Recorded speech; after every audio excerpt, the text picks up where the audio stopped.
I lived a horror story. I was just covered in blood, and my whole life has just been this whole one big bloody mess. I was diagnosed with hemophilia at birth. I just remember a lot of pain involved in my early years. So when a hemophiliac overexerts themselves, those capillaries rupture into the joint cavity, flowing blood into the joint that shouldn't be there. And this is all just calcification, the minerals that were deposited into the joint on multiple bleeds that I've had. That's about as high as elevation I could get before I start hitting into pain. To truly understand me, you got to go back in time. I'm a child of the 80s. I just love everything about it, the sound, the music, the culture. So my name is Joe Burke, and I have a bit of a problem.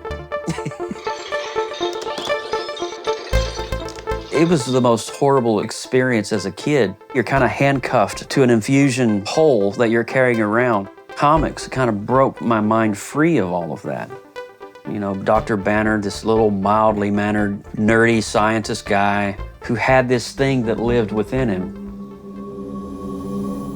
In the 80s, there was a time when blood products were contaminated with HIV. My mom gave me this infusion unknowing what was about to take place. So I got HIV and hepatitis C very early in the 80s. They were planning to see me die. I was just contemplating, what if I just stop my HIV meds and just let it do its thing, and a year or two just be done with it.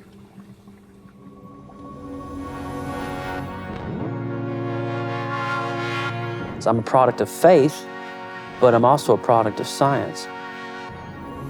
Science has allowed me to live a life that I've never dreamed that I could live before. For my hemophilia, I'm on new medication now that I don't have to worry about it. It's just this once-a-week treatment.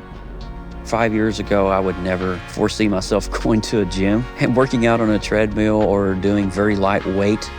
I never dreamed I could do in my life is going on hikes with my wife. I just could not believe that was even possible. I live by the motto, I'm not defined by my disease. I'm not defined by my illness. Wouldn't it be wild if in my lifetime I could not only be cured of hemophilia, which I'm already cured of hep C, but be cured of HIV as well. And you know what? I honestly believe that in my lifetime, I'm gonna see all this happen, and it's gonna be amazing.